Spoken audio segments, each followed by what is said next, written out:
Hello दोस्तों, स्वागत है आपका हमारे यूट्यूब चैनल याहू बाबा पे। ये हमारा जावास्क्रिप्ट कोर्स से रिलेटेड 32 ट्यूटोरियल है और इस कोर्स में मैं आपको नेस्टेड लूप के कुछ और एग्जांपल समझाने वाला हूँ। मैंने पिछले वीडियो ट्यूटोरियल में आपको नेस्टेड लूप समझाया था, तो हो सकता है कई स्टूडेंट्स को ये बात समझ ना आई हो कि नेस्टेड लूप कैसे यूज करते हैं, या पिछला प्रोग्राम ही समझ में ना आया हो। तो मैं उस इश्यूज को दूर करने के लिए एक और वीडियो बना रहा हूँ, जिससे मेरी कोशिश यही रहेगी कि आपको अच्छे से नेस्टेड लूप समझ में आ जाए। क्योंकि नेस्टेड लूप एक ऐसी चीज है, अगर आपको एक बार समझ में आ गई तो जितनी भी प्रोग्रामिंग आगे चलेंगी फ्यूचर में, वेब प्रोग्रामिंग, तो उस सब में नेस्टेड लूप का बहुत ज्यादा यूज होता है। शायद ही कोई ऐसी वेबसाइट हो जिसमें नेस्टेड लूप का यूज ना होता हो। तो आइए समझते हैं एक एग्जांपल से। यहाँ देखिए हमारे पास एक व्यू आपको दिख रहा है, यहाँ पे एक ट्री टाइप व्यू बनाया हुआ है। ये बेसिकली इस तरह का व्यू कॉलेजेस में सिखाया जाता है, मगर बहुत सारे स्टूडेंट्स मैंने ऐसे देखे हैं जिनको ये समझ में ही नहीं आता। तो मेरी कोशिश यही रहेगी ये मैं आपको समझा दूं अच्छे से। तो यहाँ देखिए एक हमारे पास यहाँ पे एक ट्री टाइप व्यू बन रहा है, जिसमें फर्स्ट रो में 1 है, सेकंड में 1 2 1 2 3 1 2 3 4 1 2 3 4 5। तो इसके लिए हम नेस्टेड लूप यूज करते हैं। तो पिछले ट्यूटोरियल में आपने देखा था कि एक आउटर लूप होता है, जैसे कि हमने यहाँ पर ले लिया ए और एक हमने ले लिया बी, मतलब कि इनर लूप के प्रिंट करने के लिए। अब सबसे पहले आप फोकस कीजिए रोज पे। तो रोज कितनी है, यहाँ पर हमारे पास है कुल 5 रोज, यहाँ पे आपको दिख रही हैं रोज हैं। अब हम अंदर की बात करते हैं, तो इन 5 रोज के लिए हम यहाँ पर लूप बना लेंगे। ये देखिए ए की value 1, a less than equal to 5, मतलब कि 5 बार चलाना है, तो हमने यहाँ पर लूप बना लिया 1 से 5 तक चलेगा ये लूप। उसके बाद हम अंदर वाले लूप की बात करते हैं। अंदर वाले लूप में आप एक चीज ध्यान से देखिए, यहाँ पर जो स्टार्टिंग हो रही है हर रो की, मतलब कि आप देख रहे हैं 1 से स्टार्टिंग हो रही है। और इसके लिए हम यहाँ पर जो स्टार्टिंग करेंगे अपने बी लूप की, उसकी स्टार्टिंग करेंगे 1 से। आप देखिए यहाँ पे हम आगे जाके 1 की वैल्यू प्रिंट कराने वाले हैं, तो यहाँ पर 1 से हमने स्टार्टिंग कर दी। अब आप ध्यान दीजिए कि हर लूप चल कहाँ तक रहा है, डिफरेंटली चल रहा है यहाँ पे लूप। अगर आप लास्ट वाली वैल्यू पे ध्यान देंगे तो देखिए यहाँ पे 2 है, यहाँ पे 3, यहाँ पे 4, यहाँ पर 5। जो लास्ट वाली वैल्यूज हैं इनको ध्यान से देखिए। अगर यहाँ पे 2 लिखा है तो ए की वैल्यू भी 2 है। अगर यहाँ पे 3 लिखा है तो ए की वैल्यू भी 3 है। अगर यहाँ 4 लिखा है तो यहाँ पर भी ए की वैल्यू 4 है। तो इसका मतलब जो बी की वैल्यू है वो ए की वैल्यू तक चल रही है। तो यहाँ पर देखिए हम जो बी का लूप चलाएंगे, इनर लूप, वो लेस देन इक्वल टू कहाँ तक चलाएंगे, जहां तक ए की वैल्यू है। अगर देखिए ए की वैल्यू 3 है तो यहाँ पर 1 से स्टार्टिंग हुई बी की, और ये कहाँ तक चलेगा, 3 तक। अगर ए की वैल्यू है 4 तो देखिए बी की स्टार्टिंग हुई 1 से और कहाँ तक चलेगा, 4 तक। तो आइए देखते हैं इसे प्रैक्टिकली। तो यहाँ देखिए हमने एक अपना HTML का डॉक्यूमेंट बना लिया और यहाँ पे अब अपना नेस्टेड लूप से बनाना शुरू करते हैं। तो उसके लिए मैं यहाँ पर एक फॉर का लूप ले लेता हूँ और यहाँ पर एक वेरिएबल ले लिया आउटर लूप के लिए ए, और उसकी वैल्यू दे दी 1। अब ए की जो वैल्यू है हमने 5 तक लूप चलाना है, तो हम उसको चलाएंगे लेस देन इक्वल टू 5।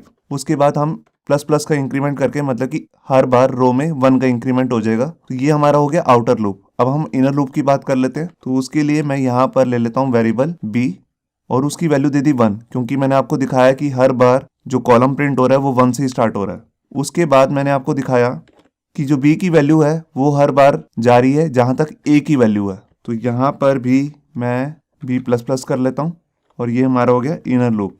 इसके बाद मैं प्रिंट करा दूंगा बी की वैल्यू को। तो देखिए डॉक्यूमेंट, और यहाँ पर मैंने बी की वैल्यू प्रिंट करा दी। साथ में मैं स्पेस भी थोड़ी सी प्रिंट कर देता हूँ ताकि वो चिपके मत आपस में। तो यहाँ पर देखिए वो सब एक ही लाइन में प्रिंट हो गए हैं, क्योंकि यहाँ पर मैंने कहीं पर भी ब्रेक का यूज़ नहीं किया है। तो मैं चाहता हूँ जैसे ही एक कॉलम प्रिंट हो उसके बाद ब्रेक लग जाए। तो मैं ये लाइंस कॉपी कर लेता हूँ और यहाँ पर जैसे ही इनर वाले लूप से बाहर निकले तो यहाँ पर मैं एक ब्रेक का यूज़ कर लेता हूँ, ब्रेक टैग का। मैंने फाइल को सेव किया और ये देखिए 1 1 2 1 2 3 1 2 3 4 1 2 3 4 5। तो आपको समझ में आ रहा होगा पहला लूप चल रहा है 1 से 5 तक। दूसरा लूप जो है इनर लूप वो हमेशा 1 से स्टार्ट हो रहा है और कहाँ तक जा रहा है, जहाँ तक ए की वैल्यू है। तो आइए अब देखते हैं सेकेंड एग्जाम्पल। तो ये देखिए यहाँ पर जो सेकेंड एग्जाम्पल है इसमें पिछले वाले से थोड़ा सा डिफरेंट है। यहाँ पर भी 5 रोज ही हैं और उसके लिए भी हम बाहर से आउटर लूप ले लेंगे एक ए और इनर के लिए हम बी ले लेंगे। यहाँ पर भी हमारे पास 5 रोज हैं, तो इसके लिए हम इस लूप को, बाहर वाले लूप को 5 बार ही चलाएंगे। यहाँ पर देखिए हमने 5 बार इस लूप को चला लिया 1 से लेकर 5 तक। मगर अब यहाँ पे ध्यान देना है कि हर बार जो स्टार्टिंग हो रही है, आप ध्यान से देखिए, आपने आगे वाले लूप को पहले नहीं देखना कि वहां क्या प्रिंट हो रहा है।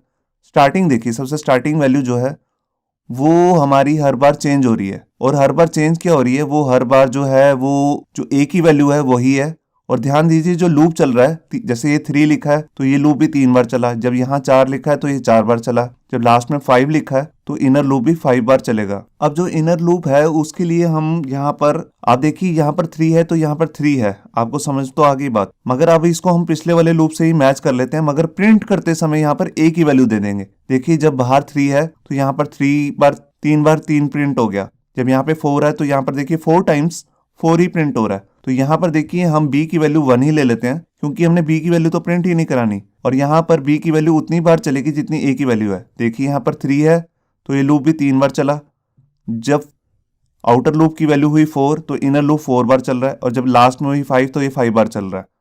तो यहाँ पर हमने b की वैल्यू उतनी बार चलाई जितनी a की वैल्यू है, और इसके बाद हम इसकी वैल्यू को प्रिंट कर देंगे। अब यहाँ पर पिछले लूप में बस यही डिफरेंस है कि यहाँ पर हम a की आउटर वैल्यू प्रिंट करेंगे, मतलब कि आउटर जो हमारा लूप है उसकी वैल्यू प्रिंट कर देंगे, और जब लूप हमारा खत्म होगा उसके बाद हम यहाँ पर ब्रेक लगा देंगे।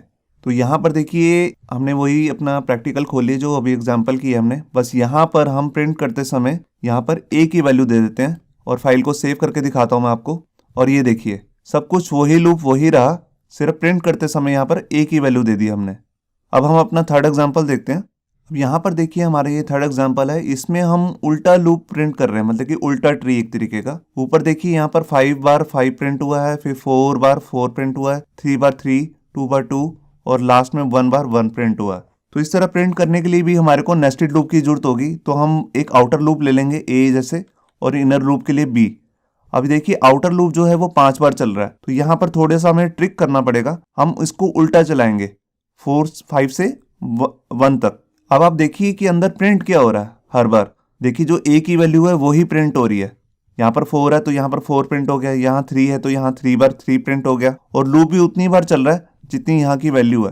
तो इसका मतलब हम जो बाहर वाला लूप है उसको उल्टा चलाएंगे। देखिए मैंने 5 से लिया, अब यहाँ हर बार वैल्यू जो है मैं 1 तक लेके जाऊंगा और माइनस माइनस करूंगा, क्योंकि बड़ी वैल्यू छोटी वैल्यू की तरफ जा रही है लूप में, तो इसलिए हम यहाँ पर माइनस माइनस लगाएंगे और यहाँ पर ग्रेटर देन लगाएंगे। इनर वैल्यू के लिए हम ले लेंगे यहाँ पर b की वैल्यू 1, हमेशा 1 लेंगे और वहां तक चलाएंगे जहां तक a की वैल्यू है। ऐसा क्यों करेंगे ये देखिए, यहाँ पर देखिए 5 है तो यहाँ पर ये लूप 5 बार चल रहा है, तो हमने यहाँ पर 5 ले लिया। अब यहाँ आउटर लूप की जो वैल्यू है वो है 4, मतलब कि a की वैल्यू 4 है, तो इसको 1 2 3 4, ये 4 टाइम चल रहा है यहाँ पे। ये देखिए ये 3 है तो इनर लूप भी 3 बार चला, तो उतनी बार चलाना है जहां तक a की वैल्यू है। तो आपको यहाँ क्लियर हो रहा होगा। और प्रिंट करते समय आप यहाँ ध्यान दीजिए, यहाँ पर जो a की वैल्यू वही प्रिंट हो रही है, तो हम यहाँ पे लिख देंगे डॉक्यूमेंट डॉट राइट में a, और इसके बाद जब इस लूप से बाहर निकले तो यहाँ पर हम ब्रेक का यूज कर लेंगे। इसी तरह हमारा लास्ट एग्जाम्पल है, मैं आपको वो भी दिखाता हूँ। इसमें क्या डिफरेंस है देखिए, यहाँ पर 5 4 3 2 1 है, यहाँ पर 4 3 2 1 है, 3 2 1 है, 2 1 है, ये है। इसके लिए हम नेस्टेड लूप का यूज करेंगे, एक हमारा आउटर लूप हो जाएगा और एक इनर लूप हो जाएगा। अब यहाँ पर देखिए इसको भी हम ट्रिक से ही करेंगे, उल्टा प्रिंट करेंगे यहाँ पर 5 4 3 2 1, मतलब कि जो हमारा आउटर लूप है वो उल्टा ही चलेगा 5 से 1 तक, जैसे हमारा पिछला एग्जाम्पल में मैंने आपको बताया। अब यहाँ पर देखिए सबसे पहली वाली वैल्यू क्या है उस पर ध्यान दीजिए, आगे अभी ना ध्यान दीजिए। सबसे पहली वैल्यू है यहाँ पे 5 और यहाँ पे 4, यहाँ पे 3, तो ये सब वही वैल्यू हैं जो a की वैल्यू है। इसका मतलब जो b की स्टार्टिंग वैल्यू होगी वो a की वैल्यू होगी।